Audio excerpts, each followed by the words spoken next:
Eu queria compartilhar com os irmãos o livro de Lamentação de Jeremias, capítulo 3. Quero ler um trechinho da palavra com os irmãos. Quero ser breve, irmãos, não quero tomar muito tempo dos irmãos.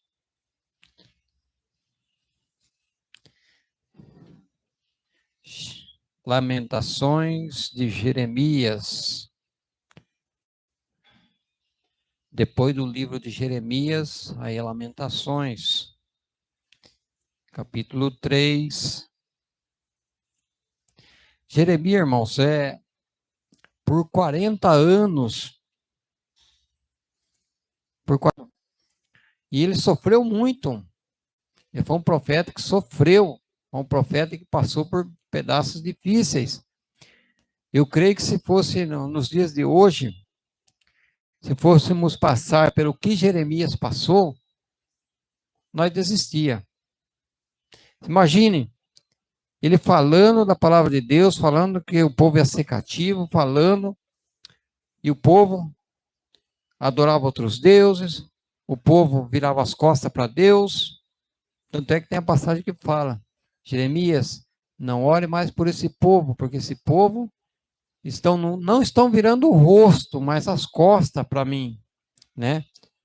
Então, irmãos, a gente vê que para servir a Deus não é só um mar de rosa, tem espinhos, tem tropeços,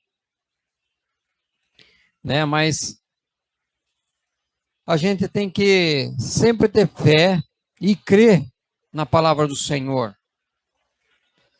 Conforme foi falado também, quando a gente vê uma pessoa que chega ao falecimento, a óbito, a gente olha para aquela pessoa e a hora que a gente começa a meditar um pouco mais, na palavra do Senhor, que a gente pensa, puxa vida, o que vale da minha vida se eu não fizer para o Senhor, se eu não fizer para agradar o Senhor, que valor que eu tenho? Conforme diz lá, Hebreus capítulo 1, verso 27, que diz: ao homem está destinado a morrer uma vez só, passar disso virá o juízo. Então, irmão, muitas das vezes, o que nós estamos fazendo para o Senhor? Se nós não tivermos a nossa salvação, de nada vale as coisas que nós temos nesse mundo, não vale nada, nada. Morremos, o corpo nosso já apodrece, né? Imagine lá, Lázaro, lá em João capítulo 11, onde que fala da ressurreição de Lázaro. Imagina aquele homem lá morto 4 dias já. As irmãs dele falaram com o Senhor, e eu creio que no coração dela, 4 dias já está desmanchando. Não tem solução mais. Mas só que para o Senhor, tudo é possível, né? Se ele criou o homem do pó da terra, que lhe custava soprar o fôlego de vida novamente sobre Lázaro, né? Então a gente vê, irmão, que ele faz o impossível. Então vamos lá. Lamentações, capítulo 3, diz assim, do verso 1. Eu vou ler alguns pedacinhos aqui, irmãos. Eu sou o homem que viu a aflição pela vara do furor de Deus. Quem é esse homem? Jeremias.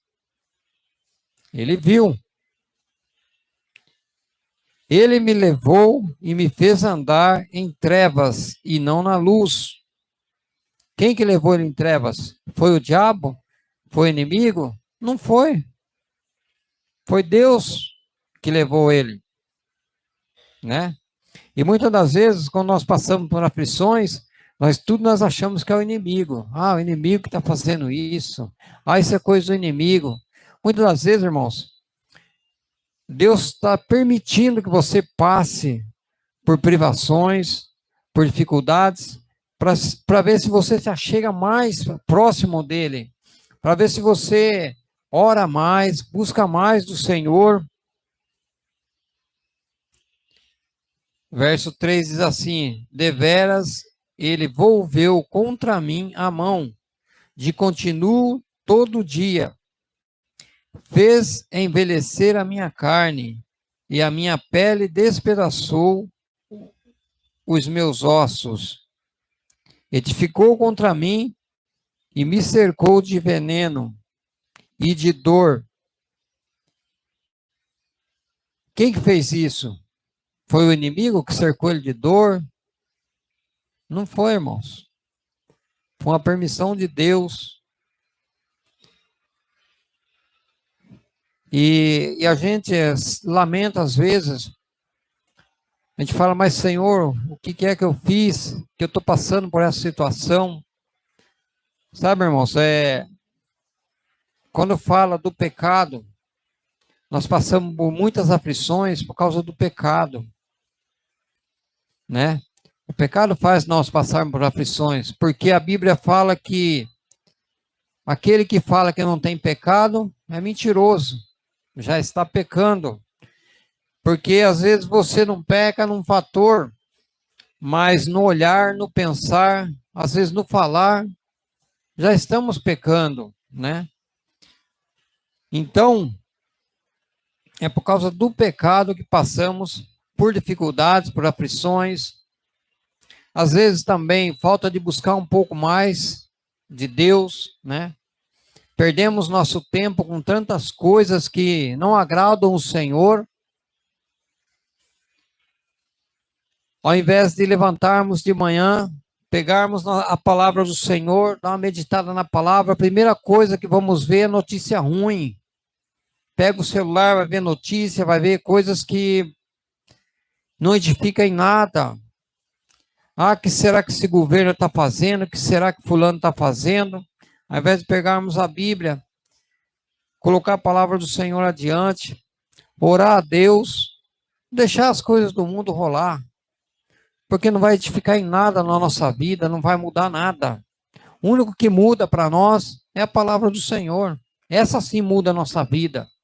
E sempre para melhor, né?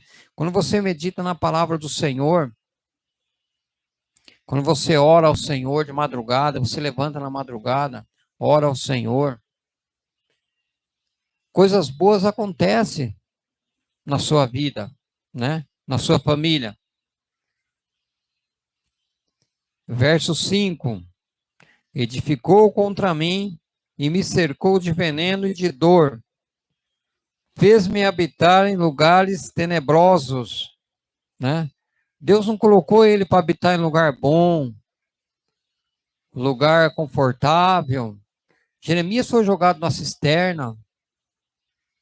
Jeremias foi surrado. Jeremias, ele sofreu bastante, né? A gente vê lá também o apóstolo Paulo, de perseguidor, quando ele se tornou um cristão. O que aconteceu com ele? Ele viveu mil maravilhas? Claro que não. Sofreu bastante também. Sofreu muito. O próprio Jesus, o que ele fazia para as pessoas? Curava, libertava, né? E o que fizeram com ele? Vamos crucificar. Esse homem é falso. Ele está blasfemando contra Deus. E não pensa não, irmãos, nos dias de hoje, quando você prega a verdade, quando você prega a palavra do jeito que ela é, não vai pensar que as pessoas não pensam da mesma forma que pensam. Falar, esse evangelho aí, se Cristo tivesse que voltar, já tinha vindo. Essa promessa aí faz tempo. Esses crentes aí estão ficando doidos. Eles pensam dessa forma. Mas nós sabemos, irmãos, que um dia ele vai voltar. Muitos olhos vão ver ele vir em glória. E aí vai ser a hora que vai bater o arrependimento em muitas pessoas e não vai haver tempo mais para essas pessoas se arrependerem. Não vai haver tempo mais.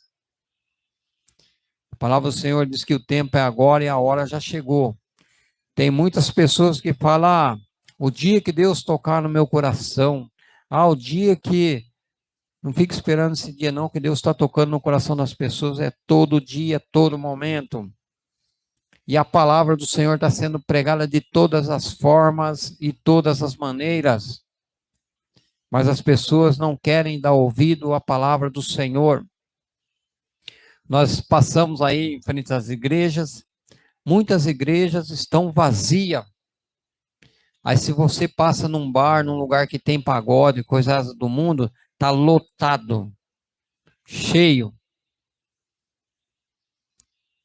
Por quê? Porque as pessoas não querem Deus na vida deles. Eles querem o prazer da carne, o prazer da terra. E tem um louvor que diz que são prazeres que se acabam aqui. Vai acabar aqui. Quando o Senhor voltar, esses prazeres para eles vai se tornar em tortura, em coisas ruins. E aqueles que servirem a Deus, permanecer até o fim, vai ver o quanto é bom. Sofreu por causa do Evangelho, mas vai ter o galardão no céu.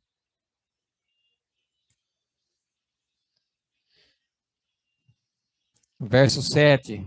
Fez-me habitar em lugares tenebrosos, como os que estão mortos para sempre. Cercou-me de um muro, e já não posso sair. Agravou-me com grilhões de bronze. Ainda quando clamo e grito, ele não admite a minha oração. Imagina, irmãos, quantas pessoas não pensam dessa forma, né? Que Deus não admite a oração dele, que Deus não ouve a oração. Ele ora pelo enfermo, ele ora para algo na vida dele e não acontece. E ele acha que Deus não está trabalhando. Porque muitas das vezes Deus não tem o melhor aqui para você, mas tem preparado um lugar bom para você. É que nem a história de Lázaro lá, o rico e o pobre, né? Lázaro comia o que? As migalhas que caíam. E ele morreu, e ele foi para onde? Para o seio do pai Abraão. E o rico foi para o Hades, para o inferno. E ele estando no inferno, ele olhou e viu Lázaro lá no seio do pai Abraão.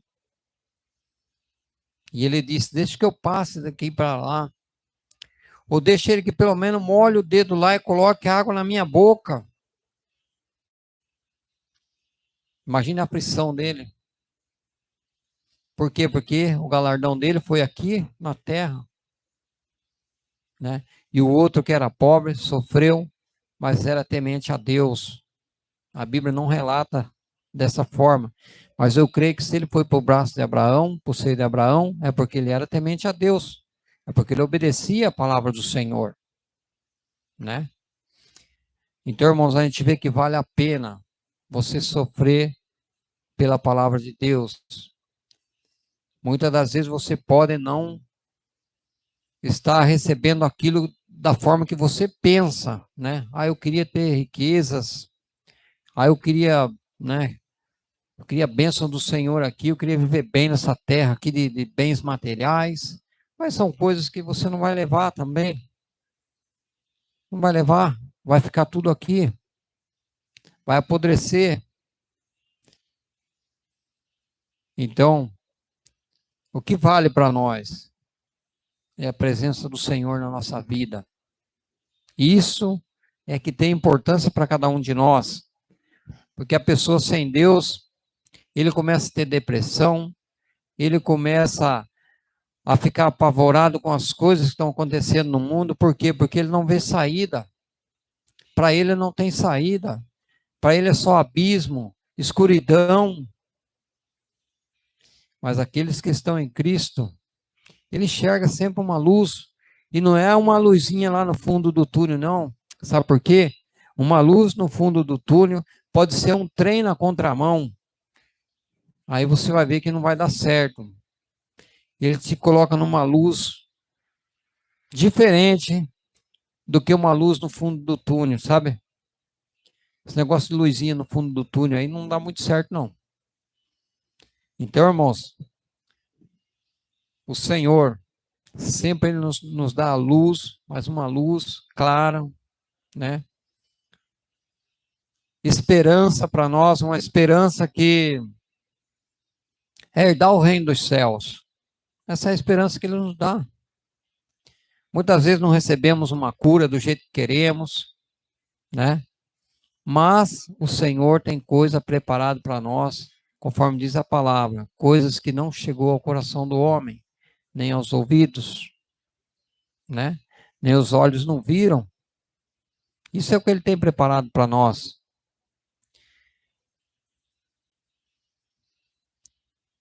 Verso 8 diz assim: ainda quando eu clamo e grito, Ele não admite a minha oração.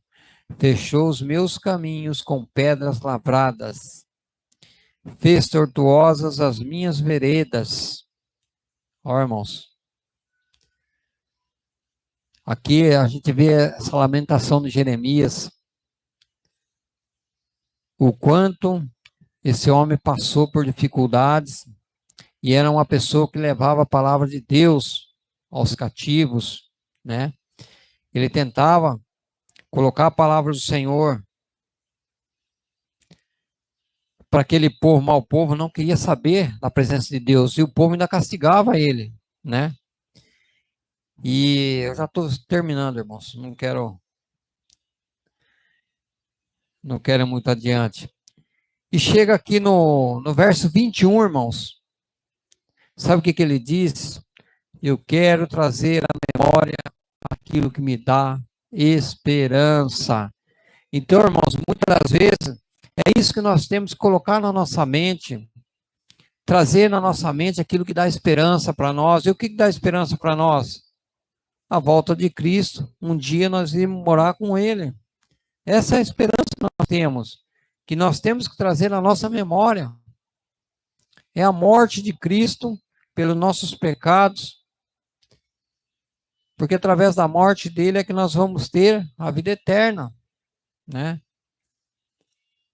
Então, irmãos, que essa palavra possa adentrar no seu coração e que Deus possa falar com você de forma que você entenda aquilo que Ele quer e o propósito dele na sua vida para a obra do Senhor. Jeremias sofreu, mas ele foi até o fim. Ele foi até onde Deus permitiu.